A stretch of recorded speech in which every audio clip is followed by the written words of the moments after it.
Lakers been doing it lately. They've won 5 in a row, but they're in Houston where the Rockets have won their last 3 at home. First quarter, Austin Reeves had 5 assists. We might show them all in this highlight. The Lake Show and LeBron worth the price of admission.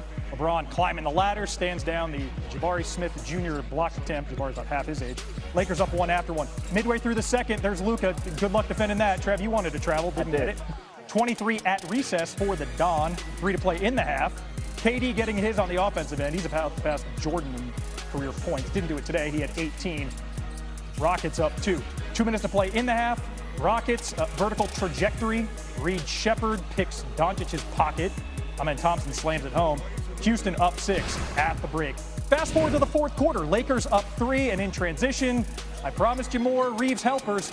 The ageless king. That shouldn't work. Just chuck it near the rim. He's 41. But Dorian Finney-Smith off the missed layup gives it to Jabari Smith Jr. Hit a team-high 22, and the Rockets up 3. Under 3 to play. LA's up 1.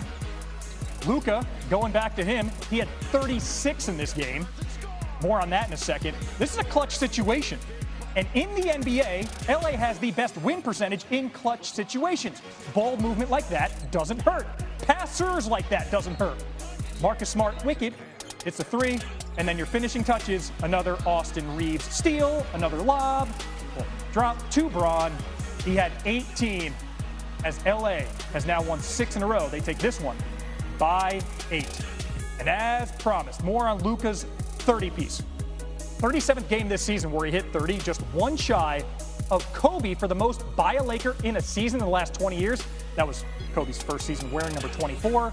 With this win, Lakers stay as the 3 seed in the West. Mont Shumpert back with us, and Shump, Lakers not just winners of 9 of 10. Some of these teams right next to them on the ladder. Minnesota, Denver, Houston here. Luka Doncic leads the way with a game-high 36. Lakers get another clutch time win. What from this game stands out to you? I think just watching the Lakers figure it out down the stretch. Now, granted, down the stretch, Houston did an awful job trying to close this game. I thought that the blow of not having Sengun out there, as well as pairing it with them not having a true point guard. I know they play really well at home, but they had plenty of chances down the stretch to get this done. But watching them have to deal with Luka Doncic for all the quarters that they had to deal with him, and then at the end of the game, when you can't score it, they can't get a bucket to go in, and then you get to the other side, and Luka continues to figure out ways to do it. He's going to continue to get to the free throw line at the end, and if he ever feels like he can't get it going, he happens to have LeBron James, who's been here a million times, and he also has Austin Reeves, who is extremely confident with the ball. So I think the Lakers just had a little bit too much firepower down the stretch, and that could be expected with Sengun not playing for Houston. But now it's a tiebreaker that has had something to be said about what's going to happen tomorrow. So. Yeah, the Rockets do get another crack at it if there is silver lining. These two teams play again. Coming off a 16-point performance against Washington, was bound to go off against Phoenix. Hasn't gone for less than 20 in consecutive games all season. And early on, he and Derek White had it rolling. Hits the 3 there, does Derek White. Celtics go up 8, under 5 minutes left in the half. Brown this time finding Tatum to put him up 53-48. 90 seconds left before recesses. Jaylen Brown, tough bucket at the rim. Brown and White combined to score or assist on 80+% of the Celtics' first half points. It was a 4-point lead at the break, but in the third quarter, it was all D-Book. Lefty lay good there. Under a minute left in the third, Booker stepped back, rattles the 3 home. He had 16 points in that frame alone. The Suns were only down by 5 entering the final frame of regulation. In that final frame, P-Rabbit checking in. Peyton Pritchard from the left wing, part of his 19-point effort.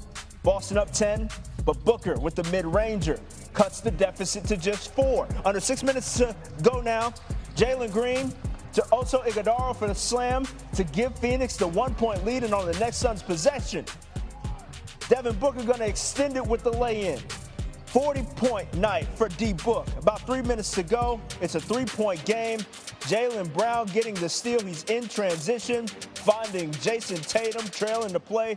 He had 21. Celtics now down 1. About 2 minutes left. Tatum can't get the layup to go, but Brown is there for the putback. It's a Boston 1-point lead. 1 minute to go. Brown to the painted area, gets the defender up in the air and gets that shot to fall. 41 points, 7 boards, 6 assists for Jalen. C's win by 8. Now coming into this game, Brown averaged just 7 free throw attempts a night. He tripled that number this evening, both making and taking a career high from the charity stripe. So evidently all that constructive feedback he was giving the refs might have worked out. You got to the line 21 times. I ain't never, ever got to the free throw line now, but it's crazy. That's a big smile. How were you able to put so much pressure on their defense, and what did that do for the rest of the group? I feel like that's how I normally play, but, today it was, I guess, it got caught a little different. I'm grateful. I was able to knock them down and was able to get the win. All right, so Jalen ain't switching it up. Neither is Iman Shumpert as he joins us now to discuss how much of a problem that triumvirate is out in Boston already. Jaylen Brown, Jason Tatum, Derek White combined for 83 of that team's 120 points. Shump, what does it mean for the rest of the league when they're clicking to this degree in just the 5th game back for Tatum? I like it so much because an indication of winning basketball in this league is guys being able to assume the position. Right now, that's exactly what Boston is doing. They know Jaylen Brown is their guy. They know what they can get out of him night in, night out, and they know if they need a little bit more, they can ask for it from him. Now, when you start talking about a Derek White, somebody that you're used to just keeping the train on the tracks, he's able to just plug and play. You can plug him in. He can play a large amount of minutes. He can also play that tween position to let Peyton Pritchard come in there and switch it up when they come in there offensively and like to switch up the matchup a little bit. So I love what they're doing when they start talking about that trio. I love that Jason Tatum comes back and he doesn't have to do too much. He can just spot up and shoot. He can play driving the closeouts and just playing from the wing. He doesn't look rushed. He doesn't look sped up. I think it's a very healthy diet of what we're going to see in the playoffs from Boston. It's incredible that he doesn't have to do that stuff, but he still can if need be. That's the scary part with that team. On a couple of times since, but we were talking about March 10th as the deadline that needed to happen for a CBA to be in place in order for the season not to be delayed. We have come and gone past that date. So what is the level of optimism here that progress is being made? Yeah, Malika, both sides are saying that progress is happening, even if it's a little bit slower than we would all like. And I know a lot of people probably have questions about, is the season going to happen? What does this mean about the prospects of the season happening? And I do think it's important to note that it feels like we are on track to have a WNBA season this year. The real question is just exactly how much will the schedule have to be adjusted because these negotiations are taking so long. And I actually tried to ask WNBA Commissioner Kathy Engelbert this last night. Granted, I guess I should say it was this morning. It was at 3 a.m. Right. And it was specifically about whether or not training camp might have to be adjusted. That's supposed to start April 19th. And she actually said she wasn't sure at this point. And so there's a lot of things that are still up in the air, definitely depending on how these negotiations continue to go. But I do think it's important to note that with the level of commitment we've seen from both sides here in New York, working these 12-plus hour days for almost a week straight, there does seem to be a lot of momentum for a deal to get done and for a season to eventually be had. Okay, so that's the good news. Real quick, Alexa, what is the biggest sticking point in these 12 to 15-hour negotiating periods that you're talking about? It still remains revenue share and revenue share system.